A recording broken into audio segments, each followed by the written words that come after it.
times around, but never, never, ever give up.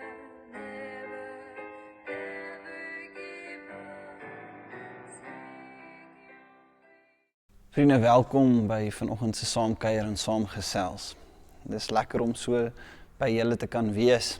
As jy na hierdie erediens kyk, dan weet jy mos, jy is deel van ons gemeente en jy is deel van ons. En vanoggend se erediens wat eintlik ook ter viering is van ons 70 jaar se bestaансjaar wat ons gemeente hierdie maand vier en eintlik hierdie jaar mee vier en die projekte wat ons aanpak, is jy deel daarvan. En daarom kom ons ook so 'n bietjie op 'n ander manier vanoggend saam hier by die kers. Ons kom by die kers wat elke liewe week as ons by mekaar kuier brand, as 'n simbool van die Here se teenwoordigheid. Die Here wat nog altyd teenwoordig was in die geskiedenis van ons gemeente, maar nie net van ons gemeente nie, ook van jou en ook van my en ons geskiedenis as individue. En die kruis aan my regterhand wat ons eintlik vier na die laaste tyd in die paastyd, om te weet dat die Here vir my en vir jou opgestaan het. Die Here hang nie meer aan die kruis nie. Hy het die dood oorwin en sit aan die regterhand van God vir my en vir jou. En met hierdie stuk vrede wat uit ons uit hierdie samehorigheid en uit hierdie gebeure en uit hierdie viering uit kry, kan ek jou vanoggend groet en sê genade en vrede vir jou van God ons Vader, die een wat alles tot stand gebring het. Van God die Seun wat vir ons sondes aan die kruis gesterf het. En van God die Heilige Gees wat my en jou ontmoet op ons reis en ons nooit ooit alleen sal los nie. Amen. Kom ons bid saam. Here, dankie dat ons vanoggend ook op hierdie manier by mekaar kan wees. 'n vieringsgeleentheid in ons gemeente se geskiedenis. Maar Here, mag die viering van ons gemeente ook 'n viering in onsself wees. As 'n simbool, Here, en 'n metafoor vir ons lewens. Dat net soos U saam met die gemeente was vir 70 jaar, U nog altyd saam met ons was. Van ons ontstaan tot nou toe. En dit is ook waar vir ons persoonlike lewens. Mag ons ook in vanoggend se erediens hoor wat ons moet hoor, sodat ons dit kan deel maak van ons lewe. Amen. Vriende, die erediens, die lewendige weergawe gaan anders lyk as die opgeneemde weergawe. Ons as kollegas gaan dit saam aanbied. Die rede daarvoor is 'n viering van eintlik hoe die Here ons almal gebruik. Ons as kollegas, maar ook jy wat deel is van ons gemeente. En daar 'n klomp ander simbole rondom sagte harte, helder ligte en lewende water wat ons wil deel in daai erediens. En alhoewel ek dit met jou deel voor ek na die teksgedeelte toe gaan wat ons lees is, want jy is deel daarvan.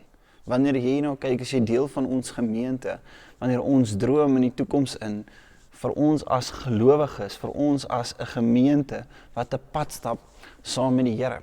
En die teksgedeelte wat ons vanoggend lees, is eintlik presies 'n teksgedeelte wat so ons by kan aanklank vind, wat nie net in die verlede inkyk nie, maar ook in ons in die hede, en vir ons eintlik half die vrymoedigheid gee en moed gee om die lewe te kan aanpak en nie hoef bang te wees nie en bereid te wees om 'n verskil te kan maak, al twyfel ek soms in myself of al twyfel die samelewing soms in myself, in my. En die gedeelte wat ons lees kom uit die boek Johannes, die evangelie van Johannes, uit Johannes 4. En dit is die verhaal van die Samaritaanse vrou en Jesus by die put. Maar ons gaan verby die gedeelte in die ontmoeting van Jesus met die vrou by die put. En ons kyk na wat gebeur en wat was die gebeure wat daarna afgespeel het na hierdie spesifieke ontmoeting. Nou, daar is 'n klomp stukkies konteks wat ek vinnig vir ons wil aanraak om na hierdie teksgedeelte te gaan kyk en dalk so 'n bietjie in 'n ander lig te sien en dit raak te sien, want baie keer sê ons maar net goed of lees ons maar net goed, dis Jesus en 'n Samaritaanse vrou, mooi, Samaritaan, wat beteken dit? Is daar enige betekenis daaraan gekoppel? Of as ek weet, dit is 'n Samaritaanse vrou en nie 'n Joodse vrou nie, nie iemand wat uit Jerusalem of Judea afkomstig is nie, het dat 'n ander betekenis gehad. En waarom het dit dan 'n ander betekenis gehad? So kom ons pak net 'n bietjie die geskiedenis uit. Ons moet weet, die boek Johannes is geskryf heelwat later as die ander 3 evangelies tot ons beskikking. Dit is die laaste van die evangelies. Nou ongeveer, min of meer, dateer ons Johannes in 100 tot 110 na Christus. Aan 'n gemeenskap, en ons skryf dit toe aan 'n gemeenskap wat so ontstaan in Israel was, wat so getrek het en eintlik 'n gemeenskap wat eintlik deur 'n harde tyd moes beweeg het en moeilike omstandighede moes deurgegaan het, wat opgetrek het tot waar hulle ons glo op die einde bevind het in Efese. en die huidige Turkye. En dat hulle vanaf daar, die evangelie soos ons hom vandag het, eintlik op die einde saamgebring het soos wat ons hom het. So alhoewel die evangelie vroeër ontstaansgeskiedenis het, hy eintlik tot op sy finale vorm eers daar tot stand gekom het. So dis die eerste ding wat ek wil sê. Waarom? Want ons moet raak sien, hierdie mense, vir wie hierdie evangelie geskryf is mense wat op reis was, mense wat swaar gekry het, mense wat onderdruk was, mense wat eintlik nie hulle weg altyd gehad het in die lewe, soos wat hulle dit graag wou gehad het nie. En inherent, iets wat ons in die kerk altyd sê, eintlik ook maar 'n stukkie gebrokenheid saam met hulle gedra het. Dis die eerste ding. Waar kom die geskiedenis wat ons nog in ag moet neem in terme van die Samaritane en die Jode so direk teen mekaar en die mense in Judea te laat afspeel? Waar kom dit vandaan? Jy sal onthou, vroeër in die geskiedenis het ons gelees dat Abraham, Isak en Jakob is die aardsvaders. Jy sal onthou dat Jakob 12 seuns gehad en dit waar die 12 stamme vandaan gekom het. Jy sal onthou dat onder die konings was al hierdie 12 stamme aan die begin eers by mekaar onder Saul, Dawid en Salomo. Maar dan as jy sal kan onthou, het die twee koninkryke verdeel. Ons het hulle gesplit in die Noordryk en die Suidryk. En in die Suidryk was dit in Judea, in Jerusalem, waar ons eintlik gesê het, dit is die Jode wat ons nou van gaan lees. Maar ook in die Noordryk het bestaan uit al die ander stamme wat ook Samaria ingesluit het. Nou hierdie gedeelte is belangrik om te onthou. Waarom? Want die Noord en die Suidryk was altyd in die geskiedenis in stryd met mekaar oor verskeie redes.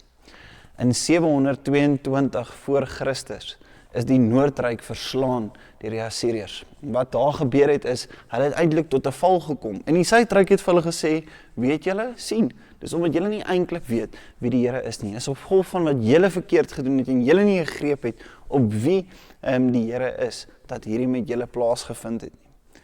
Maar min wetend dat in 586 die Suidryk tot 'n val sou gekom het nie. So hierdie is 'n geskiedenis wat eintlik so lank afspeel, wat mense in ag moet neem. 2, noem dit nou maar eintlik volke, 'n volk wat verdeel het en eintlik 2 volke half gevorm het oor verskeie ander redes, het eintlik altyd in stryd met mekaar getree.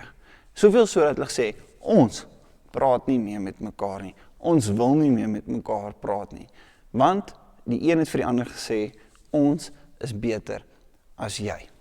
So die feit dat ons nou gelees het, of sou vooraf lees in die begin van Johannes 4, dat Jesus met 'n Samaritaanse vrou praat, moet ons hierdie konteks in ag neem. Dis ongewoon. 'n Jood praat nie met 'n Samaritaan nie. Waarom nie? Want ons diep, seer, pynlike geskiedenis van ek is beter as jy, ons weet wie die Here is en julle weet nie wie die Here is nie. Hierdie geskiedenis wat afspeel. Saam met dit, 'n Joodse man mag nie in daardie tyd met enige vrou in die openbaar gepraat het nie. En dan weet ons dat Jesus met hierdie vrou in gesprek getree het, helder oordag, eintlik op 'n snaakse tyd, wat vir ons iets sê van wie die vrou was. En dit moet ons in ag neem. Ons moet weet, 'n Jood, wat Jesus was in die geval, kon nie met daai vrou gepraat het nie. Dit was ongewoon, dit was ongevraagd, en dit was, soos die Engelsman sê, frowned upon. Maar Jesus doen dit, en dan gebeur daar iets merkwaardigs in hierdie vrou. Want sy praat van die put wat Jakob vir hulle gegee het. So sy weet, sy ken die geskiedenis, sy is deeglik bewus van wie die Here is, op grond van wat sy daar sê. Maar dan gebeur daar iets in haar, in die ongewone, in die frowned upon, dat die Here haar hart aanraak, en sy tot geloof kom in Jesus. En dis die gedeelte wat ons dan nou saam lees. En hierdie gedeelte sê die Samaritaanse vrou se geloof. Juis op daardie oomblik het sy disippels teruggekom en hulle was verbaas omdat hy besig was om met 'n vrou te praat. Ongehoord, Here, ons mag dit nie doen nie. Tog niemand het gevra, wat wil u vir haar vra van haar hê nie, of waarom praat u met haar nie. Die vrou het toe haar waterkruik daar gelos, na die dorp gegaan en vir mense gesê, kom kyk hier is 'n man wat my alles vertel het wat ek gedoen het. Hierdie man is tog nie die Christus nie, of hoe? Hulle het uit die dorp gegaan en was op pad na hom toe. Intussen het sy disippels by hom aangedring en gesê, Rabbi, eet iets. Maar hy het vir hulle gesê, ek het die voedsel om te eet, waarvan julle nie weet nie. Die disippels vra toe onder mekaar, iemand het tog nie vir hom iets te eet gebring nie. En Jesus sê vir hulle, my voedsel is om die wil te doen wat hom wat my gestuur het, en om sy werk te voltooi. Sê julle dan nie, dit is nog vir 4 maande dat ons moet oes nie. Waarlik, ek sê vir julle, kyk op en aanskou die lande, hulle staan reeds wit vir die oes. Hy wat oes, ontvang sy loon en samel die oes in vir die ewige lewe, sodat die een wat saai en die een wat oes saam bly kan wees. Want in hierdie opsig is die gesegde waar, die een saai en die ander maai. Ek het julle gestuur om 'n oes in te samel waarvoor julle nie gesoeg het nie. Ander het gesoeg en julle het voordeel getrek uit hulle harde arbeid. Baie van die Samaritane uit daardie dorp het in hom geglo op grond van die woord van die vrou wat getuig het. Hy het my alles vertel wat ek gedoen het. Toe die Samaritane by hom kom, het hulle by hom aangedring om by hulle te bly, en hy het 2 dae daar gebly.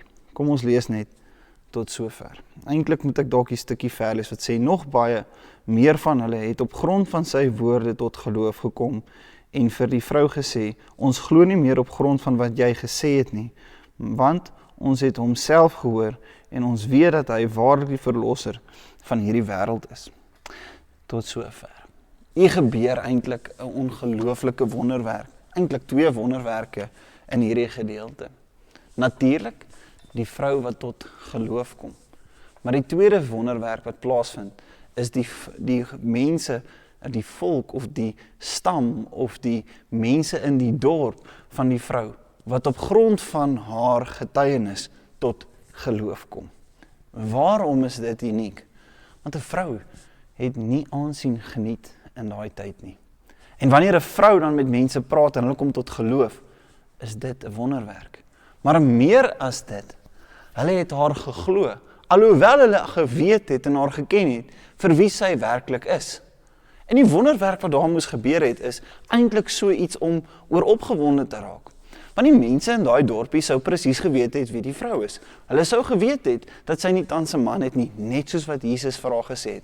Hulle sou geweet het dat sy al 'n klomp mans gehad het. Heel moontlik dalk iets van 'n prostituut merk op haar gehad het in die dorpie. En die feit dat die dorpie dan tot geloof kom op grond van haar woord, is tweeërlei so merkwaardig, want hulle weet wie sy is, en hulle glo haar.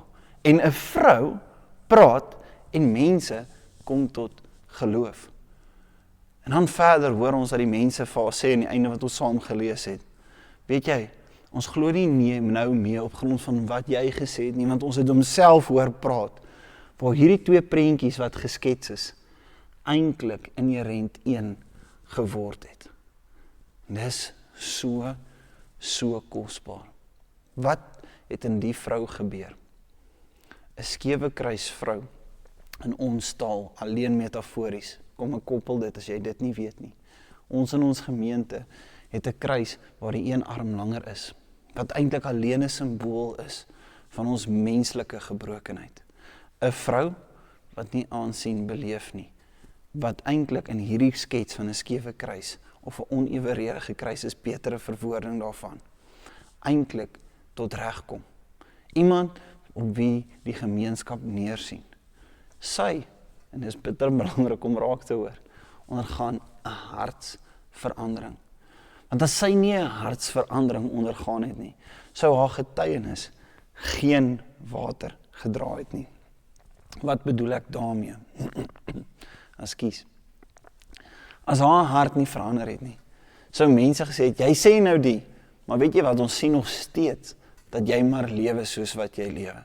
En dit sou mense se geloof onmenslik seer gemaak het. Maar daar het iets anders gebeur in haar. Hulle het gesien, sy erken wie sy is, die gebrokenheid van haarself. Sy sê en verwoord dit vir haar dorp, weet julle wat? Hierdie man het presies gesê wat ek gedoen het.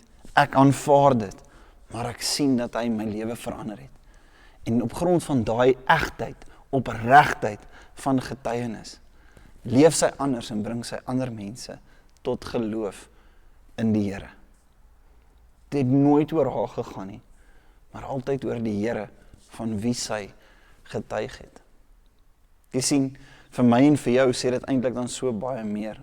Wanneer ons die konteks van die stryd in die geskiedenis in ag neem, van die Jode wat nie met die Samaritane gepraat het nie in ag neem, van 'n Joodse man wat nie in die openbaar met 'n vrou mag praat nie, dan sê dit vir my en vir jou, die Here gee hom vir my en vir jou, vandag en hier en nou. Want soms kan ek en jy, of ons nou man of vrou is, assosieer met hierdie dame. Ons kan assosieer met die feit dat ons nie in onsself glo nie. Ons kan assosieer met die feit dat mense dalk nie in ons glo nie. Maar wat moet ons hoor? Ons wil ons seker maak ons hart is reg, sodat mense op grond van geloofwaardigheid in ons kan glo. Dat ons op grond van ons met 'n lewe van integriteit en met integriteit lewe, mense se lewens aanraak, sodat hulle kan kom en sê, ons hoor twee prentjies. En wanneer hulle dan eintlik self by die Bybel of by die woord van die Here of in die huis van die Here of in ons gemeente eintlik met ons te doen kry, hulle sê maar hierdie prentjies stem ooreen. Maar 'n vriendelike waarskuwing. Wanneer die twee prentjies nie ooreenstem nie, maak ons skade. En dis 'n stuk introspeksie vir ons. En ons moet dit onthou.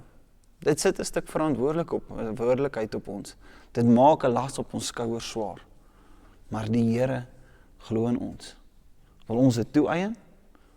Of wil ons dit met respek gesê eintlik half so in die water gooi en op 'n trap?